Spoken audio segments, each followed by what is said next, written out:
Michael Davis, and please proceed as you would like. Thank you, Mr. Chairman. I appreciate the opportunity to be here.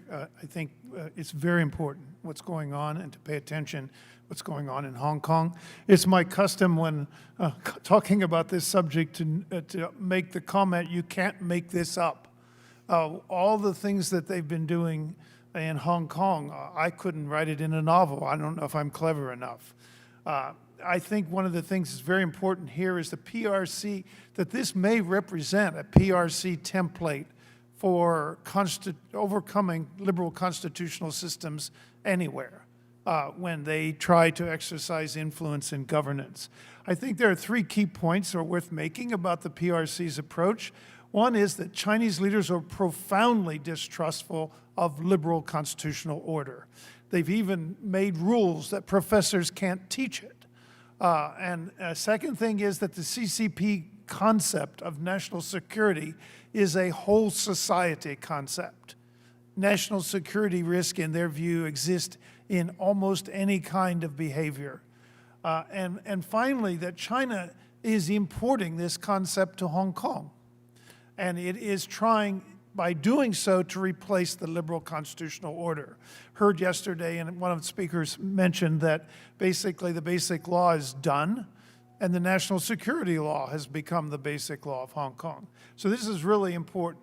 And I think it's important to remember that the basic law itself is a liberal constitutional document. There's no way of interpreting it otherwise. Now China wants to say, no, you guys all misunderstood it. But you can't read it any other way. Promises a high degree of autonomy, maintenance of the common law, that human rights and basic freedoms, including the ICCPR, will be maintained, that the courts are independent and final.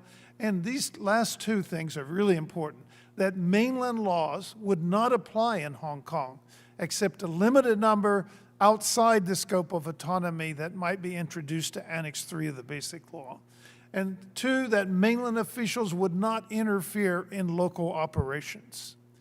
Two major weaknesses in the Basic Law. One was that Beijing has absolute control over its interpretation, and it's used that to introduce a lot to Hong Kong. And the second is Beijing's foot dragging over democratic reform. So these things I think are important to know. If we look at the NSL, we can see that in fact what's happened is all these commitments have been abandoned. The national security law was jammed down the throats of Hong Kong. It overrides local laws. It overrides the basic law. It gives the National People's Congress Standing Committee the ultimate power of interpretation again. It selects the judges that can hear national security cases and doesn't hesitate to badger. The officials don't hesitate to badger those who don't do what Beijing wants. Those selected judges can be removed if they make any statement that violates national security. Where do judges speak? They speak in court. In other words, if you rule against us, they can be removed. A committee for safeguarding national security is created with mainland Chinese advisors. So this already violates one of those guarantees. And this committee is not subject to judicial review. It can make and implement rules not subject to challenge. It's under the supervision of the Central People's Government. Okay, and then there's an Office for Safeguarding National Security that's made up entirely of mainland public security officials. And they can remove cases, as they threatened to do in the Jimmy Lai case, if the court didn't keep him in jail and deny him bail.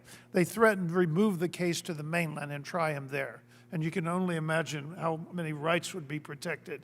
There's heavy pressure on judges. The crimes themselves are vague and can be interpreted any way you want, and it applies worldwide. So that's a quick summary of it. We know all the arrests. Some of them have already been mentioned this morning. And in the first trial of Tong Yin Kit, this guy, youngster who ran his motorcycle into a police cordon, they did not mention human rights, even though they're charging him with incitement. You know, it's Law School 101. I'm a law professor, that if you have incitement in a national security case, there's human rights implications. And even though the national security law in Article 4 says that human rights still apply and the ICCPR applies, the court did not even mention this. we have to remember it's not just criminal prosecutions.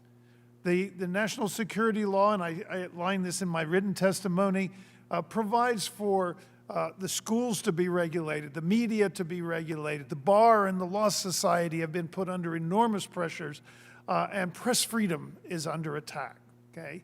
And this was not enough. Let's make it hard for any opposition to speak. Well, let's make sure they don't take up electoral office. So they amended the basic law in its annexes so that now there's a 1,500-member election committee that has more power than anything else in Hong Kong. Okay, so this is really important. The way they've stacked the deck is there's no way anybody else could get in there except a pro-Beijing figure. And in fact, everyone else declined to run because you were going to be vetted. They set up a vetting committee to vet all candidates, and they instruct the police to investigate every candidate. In fact, recently, everybody had to declare the candidacy for the Legislative Council election, they call it, coming up, and nobody from the Democratic camp signed up.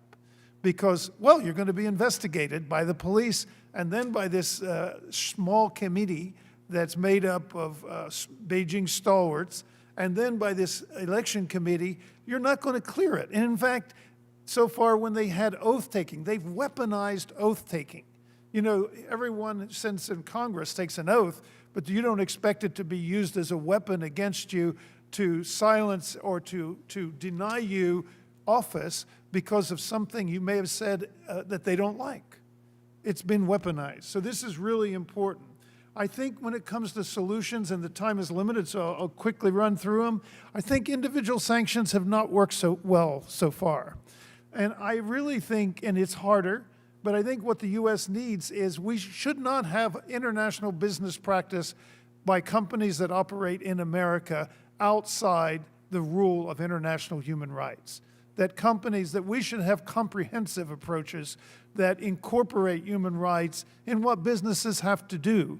And it's much more difficult to push back against that because that's American law. China has its laws. It regulates what its companies can do and defends it passionately. Well, we can regulate that our companies are adherent to human rights practices.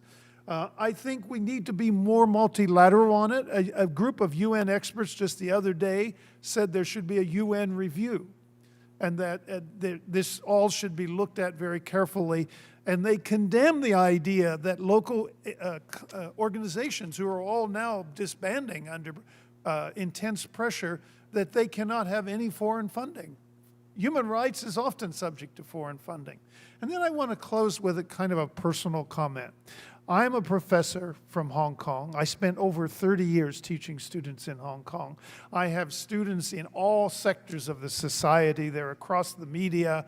They're even were in the Apple Daily that my colleague here worked for. And I worked at two universities, the Chinese University of Hong Kong first, and then eventually the University of Hong Kong. Even this week, these universities are ordering that statues be removed that commemorate human rights violations of the past. This saddens me deeply, but what saddens me more, as a professor who teaches human rights and constitutionalism, I knew over all these years most of the people you mentioned that are in jail today. I know them personally. And the thing that's striking about them is these are the best kinds of citizens any country could want. These are good people. They're people not defending Hong Kong's rights because they make money out of it. They're defending it on principle. And many of the students I have had who are now in jail stood up for human rights, stood up for basic economic welfare of the society, and spent all these years doing that because of principles.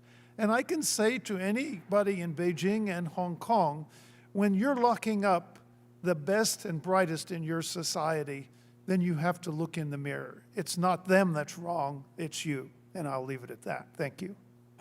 Thank you so very much, Professor Davis. And, you know, it's not just